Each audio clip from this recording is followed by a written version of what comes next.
I'll be honest, I took and froed about whether we should talk about this tonight, but it is a conversation that's happening right now, so we're going to do it on TV, and it is not in any way, shape or form to be disrespectful to our dear friend Jim Molan, who we've been mourning and continue to mourn.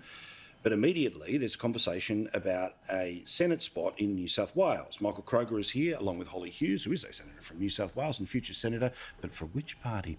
None other than the delightful Joe Hildebrand. Michael, again, no one wants to be disrespectful to the great man or his service, but we've read the articles that the race is on. So who do you think could be the best person to go into the Senate?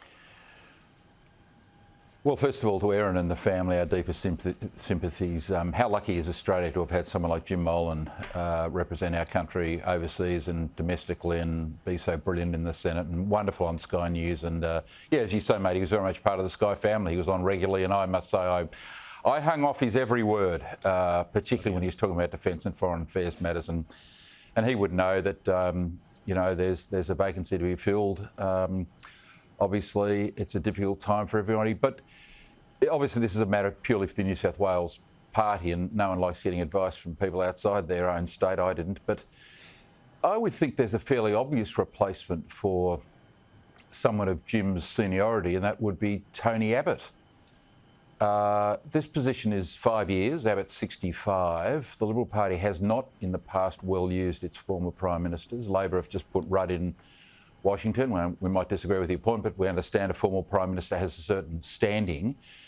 I mean, Abbott's arguably the most successful opposition leader. He ran down the Rudd-Gillard government in 6 years. I mean, if you look at Hawke Keating lasted 13, Howard 11, Morrison, Turnbull, Abbott 9, Rudd-Gillard 6. He did a brilliant job as opposition leader.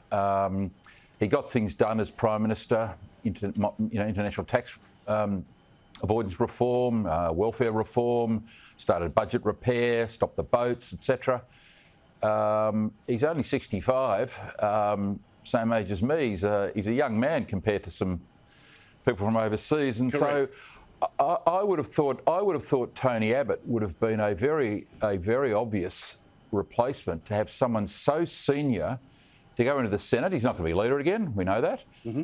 But boy, what a powerhouse of knowledge and experience you'd have in putting someone like Abbott to mentor some of the newer people in the parliament. I don't think you could find anyone better, mate. I'd love to see people's responses. Jump onto the Facebook page. Holly, of course. I don't know the internal machinations of the New South Wales, this, that and the other. But who would you like to see? Look, I got to be honest, I have not spent a lot of time thinking about this. Yeah. Look, we lost Jim yesterday. Correct.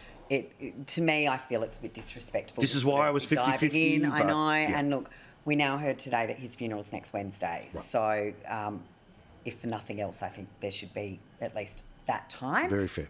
But I did read articles today, and I did notice that some people had already put themselves forward.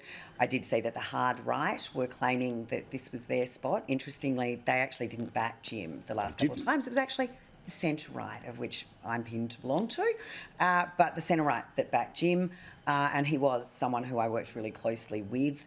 I would like to see another strong centre-right Conservative person go into the Senate, someone with that sort of measured, sensible view.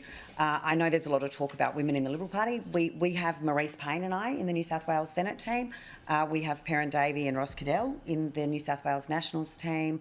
And, you know, we had Andrew Bragg and Jim Molan there. So from New South Wales perspectives, we're 50-50. So I don't think there needs to be a race to, well, we need to find a vagina to put into this seat, for lack of a better word, because you will find there'll be the Liberal Party have a problem with women. Yeah. Well, we actually don't, and we got 50-50 already. So I think it should be the best person. All right.